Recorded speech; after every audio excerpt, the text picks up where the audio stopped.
സവർണിക, ശബരിമല സ്വർണ്ണക്കൊള്ള കേസ് തന്ത്രിയുടെ അറസ്റ്റോടുകൂടി തീരും എന്നൊരു ഇത് ആൾക്കാർ ഇങ്ങനെ കരുതുന്നുണ്ട്. കാരണം SITയുടെ അന്വേഷണം ആ രീതിക്ക് പോവുകയാണ്. കാരണം തന്ത്രിയെ അറസ്റ്റ് ചെയ്ത് ഇനി അടുത്ത വിചാരണ കുറ്റപത്രം സമർപ്പിക്കുമ്പോഴൊക്കെ തന്ത്രിക്ക് നൈസായിട്ട് ഊരിപ്പോരാൻ സാധിക്കുന്ന തരത്തിലുള്ള ഒരു കാര്യമാണ്.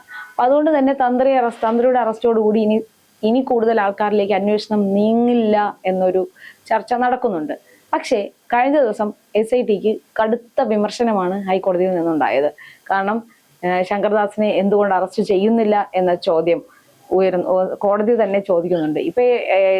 ഇപ്പോ തന്ത്രിയുടെ അറസ്റ്റോടുകൂടി ഇത് നിന്നുപോകും എന്നൊക്കെ ആശങ്കകൾ ഉണ്ടെങ്കിലും ഹൈക്കോടതിയുടെ ഇടപെടൽ കൊണ്ട് തന്നെ ഇതൊരിക്കലും അങ്ങനെ നിൽക്കില്ല. അതുകൊണ്ട് തന്നെയാണ് ഉടനെ തന്നെ ചോദിച്ചത് എന്തുകൊണ്ട് അറസ്റ്റ് ചെയ്യാൻ ഇത്രയും ഡിലേ വരുന്നു. അതായത് തന്ത്രിയെ അറസ്റ്റ് ചെയ്യണം എന്നുള്ള ആ നടപടിയിലേക്ക് കടക്കും മുൻപേ തന്നെ അറസ്റ്റ് ചെയ്യേണ്ട ഒരാളായിരുന്നു ശങ്കർദാസ്. എന്നിട്ടും SIT അത് ചെയ്യുന്നില്ല. അപ്പൊ അത് എന്തുകൊണ്ടായിരിക്കും എന്നുള്ള ചോദ്യങ്ങൾ ഇപ്പോൾ ഉയരുന്നുണ്ട്. സവർണിക എന്ത് കരുതുന്നു അതിനെക്കുറിച്ച്? ഇല്ല ചേച്ചി, ഞാൻ ആദ്യം മുതൽ പറഞ്ഞൊരു കാര്യമുണ്ട്. SITയെ പൂർണ്ണമായി വിശ്വസിക്കാൻ കഴിയില്ല ഈ വിഷയത്തിൽ. കാരണം ആഭ്യന്തര വകുപ്പിന്റെ കീഴിലുള്ള പോലീസ് തന്നെയാണ് SIT എന്ന് ഞാൻ ആദ്യം മുതൽ നമ്മൾ സംസാരിക്കുമ്പോഴെല്ലാം ഞാൻ ആ ഒരു ആശങ്ക പങ്കുവച്ചിരുന്നു. ഇപ്പോ അതേ രീതിയിലാണ് കാര്യങ്ങൾ പോകുന്നത്. ഹൈക്കോടതിയാണ് വിമർശിക്കുന്നത്. ഈ ഹൈക്കോടതിയുടെ മേൽനോട്ടത്തിലായതുകൊണ്ട് മാത്രമാണ് ഇത്തരം അറസ്റ്റുകൾ പോലും ഉണ്ടായെന്ന് വിശ്വസിക്കുന്ന ആളാണ് ഞാൻ. ഈ പറയുന്ന പോലെ പത്മകുമാർ മൊഴി കൊടുത്ത് 1 മാസത്തിനിപ്പുറമാണ് കടകംപള്ളിയെ ചോദ്യം ചെയ്യുന്നത്. കടകംപള്ളിയെ ചോദ്യം ചെയ്തിട്ട് അത് വളരെ രഹസ്യ സ്വഭാവമുള്ള ചോദ്യം ചെയ്യലായിരുന്നു എന്ന് പറയാം. കാര്യം വലിയ വിവരങ്ങളൊന്നും പുറത്തേക്ക് ലീക്ക് ചെയ്യപ്പെട്ടില്ല. പക്ഷെ മറിച്ച് ബാക്കി എല്ലാ കാര്യങ്ങളും വളരെ പെട്ടെന്ന് പത്മകുമാറിന്റെ മൊഴിയടക്കം വരുന്നു. തന്ത്രിയെ അറസ്റ്റ് ചെയ്യുന്നു. അപ്പൊ ഈ പറയുന്ന പോലെ തന്ത്രിയെ അറസ്റ്റ് ചെയ്യുമ്പോൾ എന്താണ് ഇതുകൊണ്ട് ഉദ്ദേശിക്കാൻ പോകുന്നത്? എല്ലാ കുറ്റവും തന്ത്രിയുടെ മേൽ പഴിചാരി ഇനി തന്ത്രിയിൽ നിന്ന് മന്ത്രിയിലേക്ക് എത്തരുത്, അല്ലെങ്കിൽ മന്ത്രിമാരിലേക്ക് എത്തരുത് എന്ന തലത്തിലേക്ക് ഈ കേസിനെ ഒതുക്കി തീർക്കാനാണ് SIT നോക്കുന്നതെന്നുള്ളതാണ് ഇപ്പോൾ രാഷ്ട്രീയ നിരീക്ഷകരും വിദഗ്ധരും എല്ലാവരും പറയുന്നത്. കാര്യം നമുക്കറിയാം, ഈ തന്ത്രിയുടെ അറസ്റ്റ് ഉണ്ടാകുന്നു, പിന്നീട് ഇതുവരെയും ഒരു അറസ്റ്റും ഉണ്ടായിട്ടില്ല.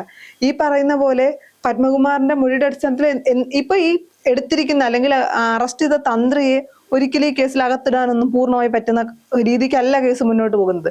അപ്പൊ എനിക്ക് തോന്നുന്നു ഏത് വിധേനയും തന്ത്രി അറസ്റ്റ് ചെയ്തു. തന്ത്രി അറസ്റ്റ് ചെയ്യുമ്പോൾ നമുക്കറിയാം, ഈ കേരളത്തിലുള്ള ഒരു തന്ത്രി എന്ന് പറയുമ്പോൾ നമ്മൾ അത്രയും ശബരിമല തന്ത്രി എന്ന് പറയുമ്പോൾ അത്രയും വലിയൊരു വാല്യൂ കൊടുത്ത വ്യക്തിയാണ്. തന്ത്രി അറസ്റ്റ് ചെയ്യുന്നു. കേസ് തന്ത്രിയിലൂടെ ഇനിയിപ്പോ അവസാനമായി കുറ്റപത്രമൊക്കെ കൊടുത്ത് കേസ് ക്ലോസ് ചെയ്യും. കുറച്ച് കഴിയുമ്പോൾ തന്ത്രി തടിയൂരി പോവും.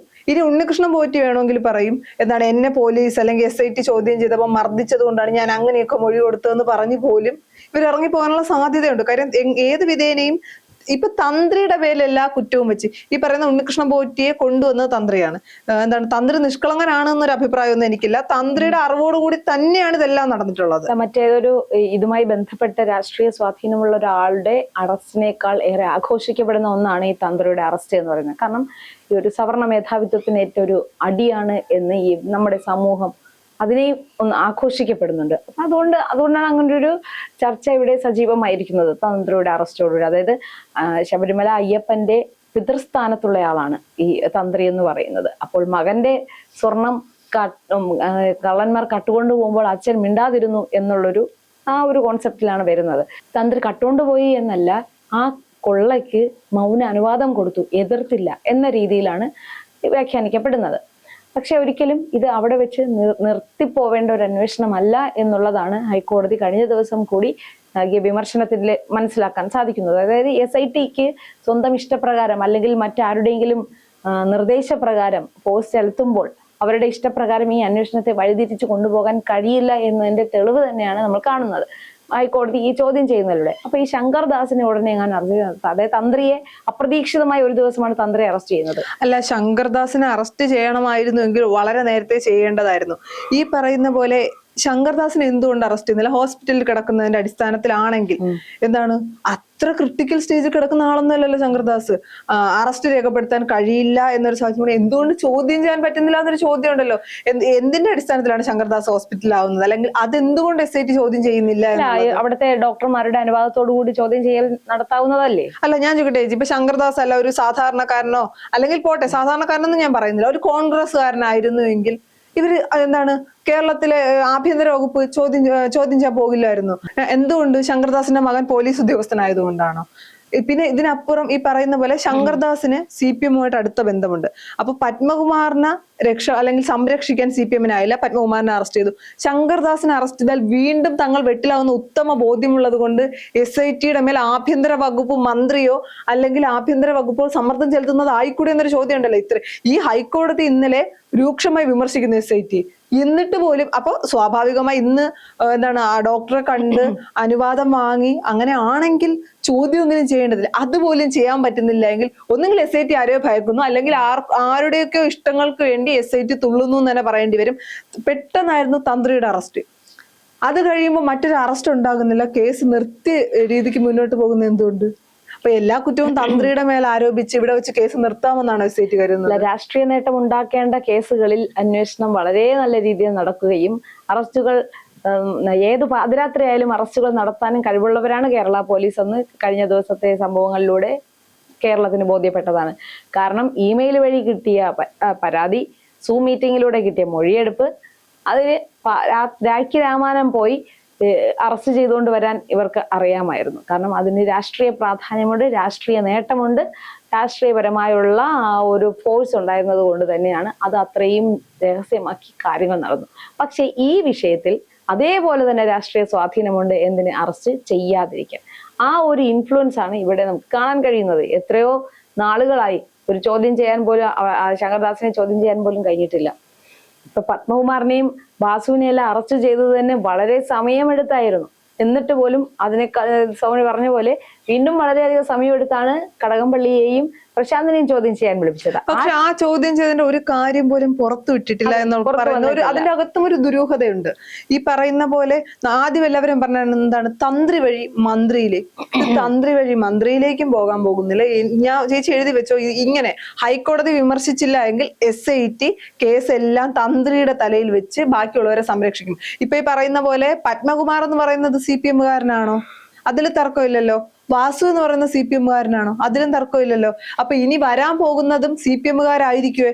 അതിലും തർക്കമില്ലല്ലോ. അതിന് ഏത് CPM ഏതൊക്കെ പ്രമുഖരാണെന്നുള്ളതിൽ മാത്രമാണ് സംശയമുള്ളത്.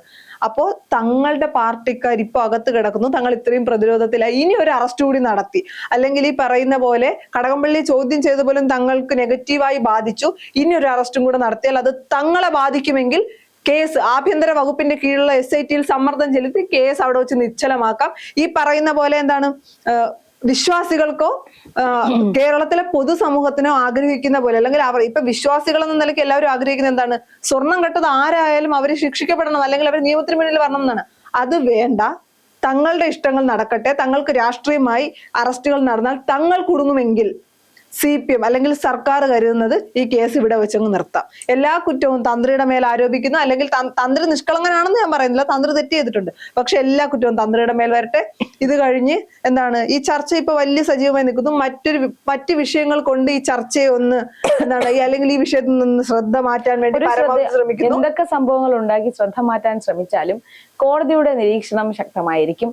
അതുകൊണ്ടാണല്ലോ കഴിഞ്ഞ ദിവസം ഇന്നലെ കോടതി ചോദിച്ചത് എന്തുകൊണ്ട് ശങ്കർദാസിനെ അറസ്റ്റ് ചെയ്യുന്നില്ല എന്ന് ചോദിച്ചത്. അതുകൊണ്ടാണല്ലോ തന്ത്രിയിൽ നിർത്താൻ കഴിയില്ല. അല്ല, മറ്റൊരു രീതിയിൽ ഒരു നറേഷൻ കൊടുത്ത് തന്ത്രിയിൽ ഇത് നിന്നിരിക്കട്ടെ.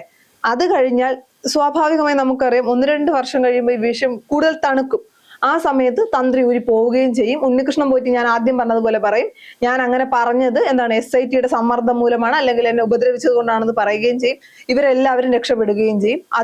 അതിന് വേണ്ടിയിട്ടാണ് ഇപ്പൊ SIT-യും സർക്കാരും കളിക്കുന്നതെന്നുള്ള കാര്യത്തിൽ യാതൊരു സംശയവും ഇല്ല. SIT-യുടെയും സർക്കാരിന്റെ ഒരു കളിയും ഇവിടെ വിലപ്പോവില്ല. കോടതി കൃത്യമായി തന്നെ അത് മോണിറ്റർ ചെയ്യുന്നുണ്ട്, ചോദ്യം ചെയ്യുന്നുണ്ട്. ഇവർ നിയമപരമായി തന്നെ മുന്നോട്ട് പോകാൻ നിർബന്ധിതരാകുകയും ചെയ്യും.